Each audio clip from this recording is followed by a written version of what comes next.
Alright guys, welcome to our fourth GarageBand lesson. We're going to be using live loops today. If you don't know how to get to this page, it's just when you start a new song, instead of clicking tracks like we normally do, you just go up here and click live loops and it will bring you to a bunch of templates. Now these templates are a bunch of samples of different sounds from various genres. So there's EDM, hip hop, dubstep, all these different options for you. I am going to demonstrate on hip hop, but you can choose whichever one you want. And next week we will actually talk about creating a new template from scratch, but that will be next week. Today we're just kind of getting the feel for the controls and how to operate these live loops. So I'm going to click on hip hop, and as this loads, which will take a while because it's just a lot of sounds to for this old iPad to load at once, I'll say that your project will have certain parameters like we always do, and I'll explain those a little later, but for now I'm just teaching you tips and tricks. So first things first, you have all these different little squares or icons with different sound loops. So you can play these individually by just tapping, and it will play. You can also stop them by tapping them again, and a little stop button will appear. It might not stop right away. It takes a hot second because they want each of these loops to play in time. So it keeps time for you, so there will be no irregularity. But what that means is that it kind of has to finish up things. You can't stop it mid-measure, for example. So it'll finish up whatever it's on before it stops completely. Now, once you play these, and this one's really quiet, when you play your loops, you can do so and have them play in combination. So I have this one going, but I'm also going to add this guy and this one and this one, because why not? And they will start in time. You notice how it waited to start because Apple is great and wants to keep it in time. Now you can stop each of these by one tapping it, and you watch out for that stop sign and it will pause. Or if you would like, you can just press the stop button and it will stop all of them together. So let's say I started 2 of them, and you can also press 2 simultaneously using multiple fingers if you would like. So I've added these in. So I have 4 loops going at once, and instead of going through all of them, I can just press stop and all of them are done. So those are individual loops. Now you can combine however you would like, but know that it will not play 2 loops within the same row. So I can't play these 2 together. It will just choose one of them for me. But I cannot necessarily add that in, so it'll jump from one to the other. So that's a limitation. But you can play multiple loops within a column. So not so much rows, but within a column. All you have to do is come down here to these little arrows, and it will play every single loop within that column. So that just put every single one on, and then I could click here and it will jump here.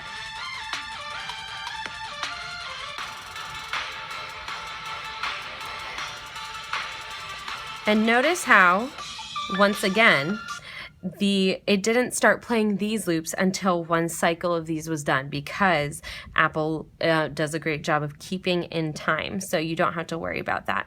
Now, believe it or not, there are actually more icons if you swipe down. So you see this left column and it has a breakdown of all these different tracks. If you just swipe down, there are a few more. Now, everything that we were looking at so far was a loop. So that means it's in a circle. It makes sense, right? It just keeps on going unless you tell it to stop. But they also have a few sample sounds, at least in this particular template, that are not loops. They are just linear sounds, which means they end after one repetition. So for example, here's one. Once it gets through the box, it will just be done. So it really just depends on what you want to add. If you'd like to add something like that, please do. Now, the other thing that you can do, one of the last things I'm going to show you, is how to control volume. So you guys already know this from tracks, but just to review, you just go over here and swipe left, and you can mute things. You can and you can control the volume with any of these depending on what you would like to do. So let's say you don't like synth 1 for whatever reason, you can mute that, and so on and so forth. Now, if you're also having a problem and you would like to get rid of any tracks, you just click edit right here. If you're like, I definitely just don't want anything in this, you can click and it will delete an entire column for you. So that is another way to do it. Now, for your project, you have very, very, very simple rules. So you are going to record for however long you want, and we can loop this, but let's see. So it'll count me in.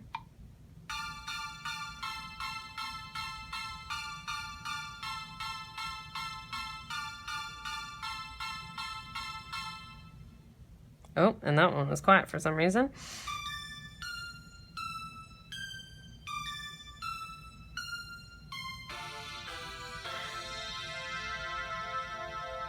And I'm going to stop it. And it finished it up for me.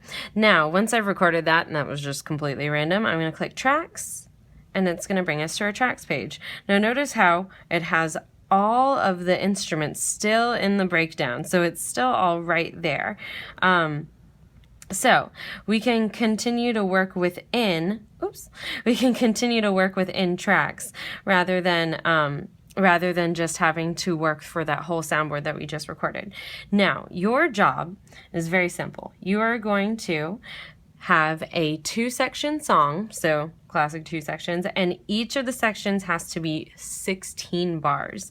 So what you're going to do to change each section is you have to go to this right-hand corner and click on the plus sign. Then for section A, you're going to click it and turn off automatic, and you're going to make it 16 bars. So tap it up until it's 16. Then you're going to go back. Oh, and it made that empty space for us, so you can record from there. And then you're going to make a B section. So you're going to click Add, and then now there's a B section. Make sure that that is also 16 bars. And there you go. Now for the B section, I want you to make sure that you are recording with a creative new track. So what you're going to do is you're going to go up here, you're going to go to Live Loops, and you're going to click a different template. So you're going to be using 2 different templates. So I used hip hop for that one. Let's use Chinese traditional for the other. And you're going to record your 16 bars using that. Other than that, this is entirely up to you. So once again, your only parameters, 2 templates, not any of the new, don't create your own template, just click one of the 2 new ones, and they must be different, and you're going to have 2 different sections, each of them 16 bars. Other than that, have lots of fun. I can't wait to hear what you guys come up with, and please